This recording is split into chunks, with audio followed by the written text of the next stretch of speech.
Somebody asked me a question. If I could only have one knife in hardworking, regular EDC, and premium categories, I would say I don't even need three knives. Any two of the ones that you see on the table would cover all three categories. Let's have this chat much later in the video. For now, let's get going with the review. Tonight, as you probably gathered from the title, we'll be looking at Kunwu Excalibur series of knives. Yes, I did not misspeak. In addition to the original integral titanium handle model, there are now other Excaliburs in existence, and I think I grabbed and will be able to cover most of them in this review. I do not have a relationship with Kunwu company. I like their products, so I'm a little bit biased on the positive side. I also have no working relationship, and maybe even the opposite, with Metal Complex. Before we jump into a review of new Excalibur models, let's characterize the original one. It's a 164 gram hefty knife. In ounces, it is 5.8 ounces, so it is a heavy knife. And right out of the gate, I like that they reduced the weight significantly by releasing this carbon fiber, non-integral, slab build, liner lock Excalibur. It has a vertilock, which I will talk about later. So this guy weighs 4.4 ounces, so more than an ounce lighter. And let's see in grams. For my European friends, 125 grams. So significant weight reduction without any reduction in size. So these two, if you overlap them, they're identical in their profile, but not this way. In thickness, the new one is actually a little thicker because they have to accommodate the liners, standoff, and spacing hardware. They were forced into this very elegant design by the fact that it is an integral. I really sort of enjoyed as an engineer and how they solved assembly problems. Typical for integral designs. It's just a beautiful solution. They also released this carbon fiber red lava flow. I guess this is called, I call it hellish carbon. And it's a DLC coated blade. And that's another thing that I respect about this company. They are not playing games. Some companies will say it's a DLC coating, but it's not. It just looks like DLC coating. And it has micro milling on it. There's no micro, is there? Yes, it is. I didn't even notice. And in grams, the compact version weighs 90 grams. Very manageable weight, even in the summer when you're wearing thinner clothes. And in ounces, that would be 3.2 ounces. So excellent weight. I think it competes well with anything you can think of that you carry in the summer, like Para 3 or Bug Out, something like that. And finally, to not leave the premium knife connoisseurs behind, they also released the compact with vertilock in titanium, full up titanium clip. What do they have? Yep, titanium. So they provide the wire clip similar to Spyderco system in the box. Already got lint on it. Anyway, this guy weighs in ounces. So we're jumping to 4.7 ounces on this guy, and in grams, it brings us almost back to 134 grams. It's basically your premium choice. So there are pricey knives. Kunwu is a pricey brand, and if it bothers you, they have absolutely excellent budget line of knives called Ironfly. Definitely check them out. The quality is the same. It's just a little simplified in both material selection and designs. And speaking of design, their design language is probably the best, and I don't throw these words around lightly, out of the foreign manufactured knives, except for maybe Vero Engineering. The reason I say that is multifaceted. For example, you know how Metal Complex for years was screaming to remove lanyard holes from the knife's handles because, in his opinion, they destroy the cleanliness of the design. Well, Sergio did not violate metal complex in any way, but they did add a provision for your lanyard. And by the looks of it, you could probably fit a full-size paracord through it. And the same is present on the compact.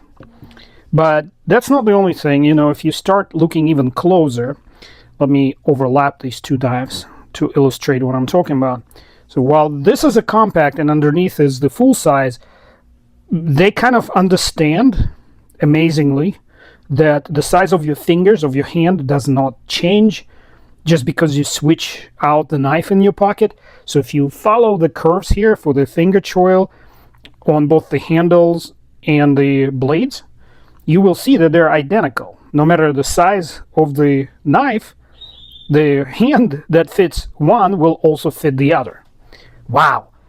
And while it seems like a simple thing, for some reason premium companies are incapable of grasping on that idea. For example, here you have a really nice finger choil on the full-size MSI, but when they switched the size, it disappeared. This is not a finger, it's actually endangerment to your finger, because look, yeah, I don't have to even explain it. So they're like, you know, we'll give it a look, but forget the spirit. Which is not the case with Kunwu. Like, they always think these things through, which is pretty freaking impressive, and I'm not afraid to say it. Bash me if you wish in the comments, but if you agree, don't forget to hit the like. And if you're not a subscriber, now would be a good time to fix that problem. Because what I'm going to do next to these knives is going to be my typical go back to my roots CBRX review. I'm going to start by circling back to the true DLC coating. It's about 0.2 to half a micron thick, very, very thin coating, but it's very hard. It truly is diamond-like, and diamond is the hardest material naturally occurring. Metal Complex done it in his video, so I'm going to just put a scratch pattern. You can see it right here. Let me try it again. This is tool bit made out of S60 steel. You can see there's some scratches, but look, boom. Basically, what this satin finish under the coating does, it's actually filing down on my tool. And I'm gonna check it on the new release knife. Here you can see I actually am earnestly trying to scratch it. And let me see if you can see it really well. Here they are, you know. And then I'm just gonna use my finger, and boom, gone. So what's not gone, it shines up the edge of the tool bit. So consider coating checked out, true DLC. And for comparison, here's my Hogue Deca with its ceramic coating, and look what happens if I do that. Yeah, you can see it just cleanly removes the coating right off the metal, exposing the substrata steel. And here's Bear & Son Nikama 2. They also claim to have a DLC coating, but I don't know how it's supposed to look like, if it's possible to do matte finish. And I've never tested it out, so let's do it right now, right here in this video. You can see the scratches.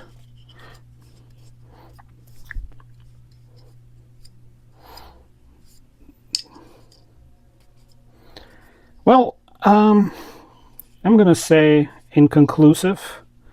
I feel material is coming off. It's definitely not some kind of ceramic coating.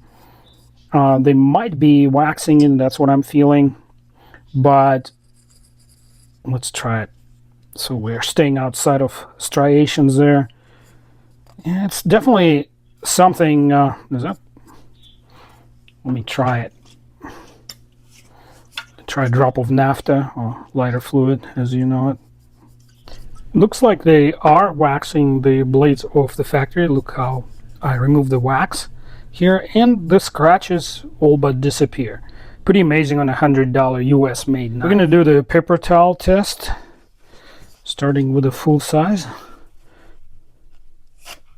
Oh yeah, this is definitely a decent sharpening here. Got bites in, follows through. It's not tearing, it's cutting. Good to go. I'm bumping the score to maybe 8 to 9 out of 10. And that's a little more burr on the smaller ones. So let's see. Yeah, a little less eager to get into that paper towel. Yeah, it's kind of slipping off. Let me try this edge. And got in. And it definitely needs a little attention here. And this guy, I like the looks of this. Get away. See this guy?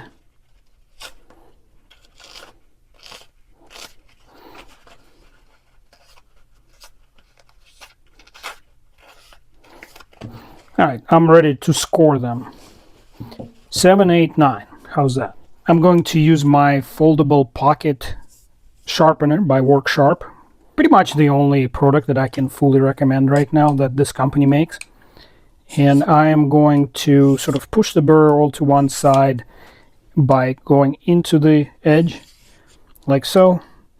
And it's weakening the burr, but the true weakening pass, once you feel the burr, is backwards, away from the edge. A couple passes like that, you should be able to feel what it's doing. It's a really nice ceramic plate. The diamond plate on it is 400. That's a little too rough for what we're doing today. And I added this piece of leather to the handle, just glued it on, and I applied Tech Diamond Tools paste made in US to the leather. You don't need to do it before every touch-up. It's doing its job as we speak. And we'll test this theory here on a paper towel. Here you go. I definitely feel some improvement. Yeah, definitely getting in and following through a lot better than before. But, you know, it's still not 100% super sharp knife. I mean, there are levels of sharpening that exceed that one. Even though it's very, very sharp beyond working edge, it will definitely shave. Moving on to the next compact and doing the exact same thing. It's all real time, folks. There's no behind, you know, the scenes sharpening going on. I just want you to sort of evaluate this pocket tool, which became essential in my daily carry rotation. It's almost always with me. And the results kind of speak for themselves. They did a really good job on this one. They selected just the right grit on the ceramic plate, 400 on the diamond plate, which I'm not using today. And the leather is something they missed at the factory. They should have added it from the get-go. But I'm not complaining because folks that watch my videos have been purchasing all these things that I'm using right in front of your eyes from my video description. There will be links there for that. And here is the result. And the improvement is obvious. I will definitely enjoy this edge a lot better. And that's why I recommend you always touch up factory edges. The problem with leaving the burr on, when you start cutting something tough, like for example cardboard, the fibers in that material can actually get hung up on the burr that's left behind and start pulling it off the apex. And you will get very uneven, jagged apex, which is not a good thing. You'll be destroying the sharpening.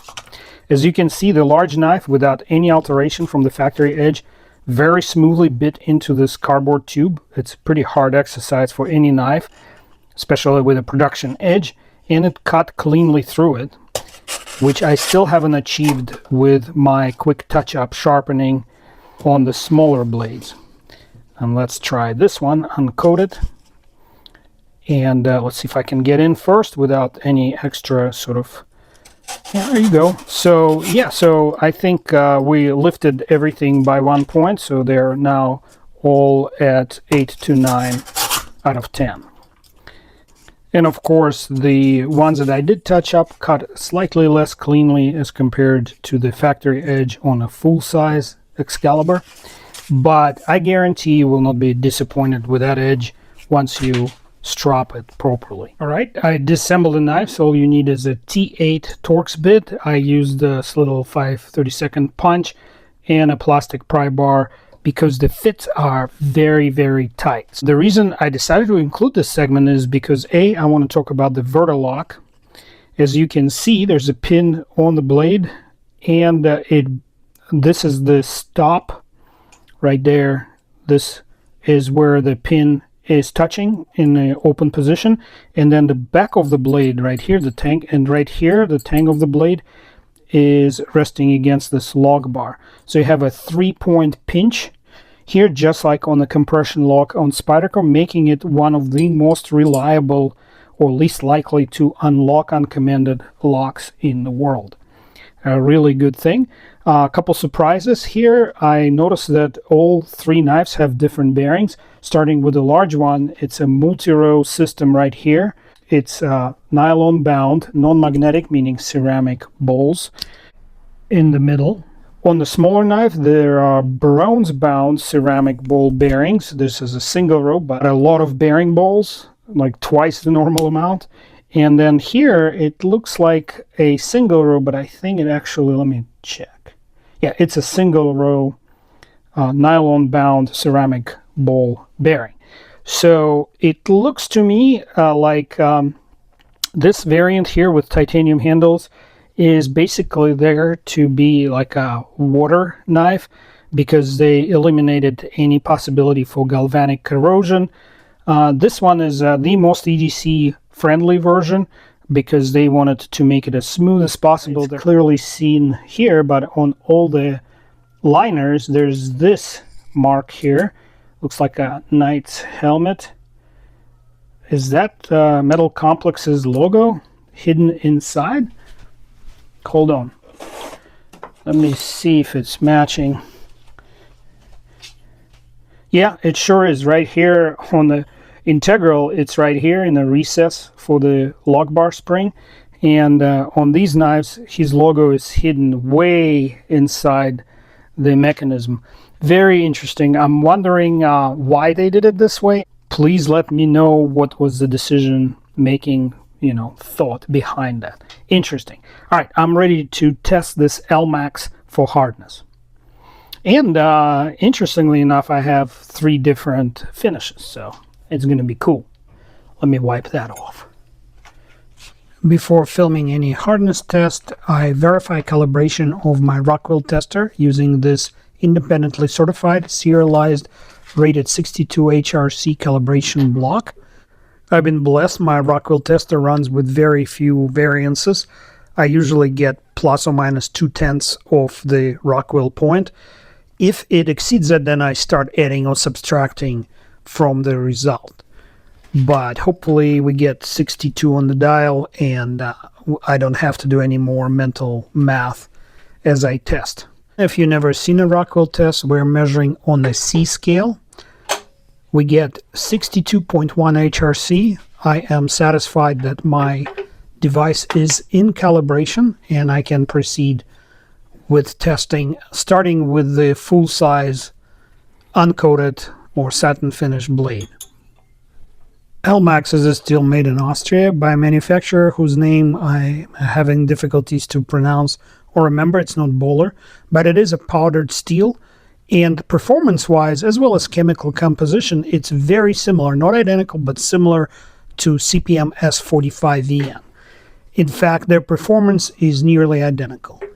And so the first poke yields 61.7 HRC, which is actually toward the top of desired range. Typically, it's heat treated 60 to 62 to maximize its performance. And now we got 61.2 on the second poke. And so we got about 1/2 of point HRC delta between the 2 pokes, meaning they're still within the repeatability tolerance. No need to rerun yet. Let's see what the third poke yields. Here we go. I got 61.1 HRC. So basically the average at 61.3 HRC means we're smack in the middle of the ideal hardness range for this steel. And now I am testing the stone wash or apocalyptic finished blade, which is not coated. And we are getting a 61.8 HRC on the first poke. Pretty darn good, but let's not celebrate until the second poke comes in. And we're ready to read it at 62.1 HRC. If we get into the same ballpark on the third poke, we can celebrate then, because it's It's quite an achievement to get LMAX to 62 HRC. I knew it. I knew I should have bought this blade, and I'm glad I did because I got 62 HRC. That means the average is 61.9. Now it's time for the DLC coated blade to go on the anvil. Unlike ceramic or PVD coatings, DLC coating doesn't have a way to change the hardness of the substrata metal because the application is a very quick process and the heat dissipates very quickly without affecting the blade's hardness. I got 60.9 on the first poke, which is again center of the ideal range, and on the second poke I'm getting 61.5.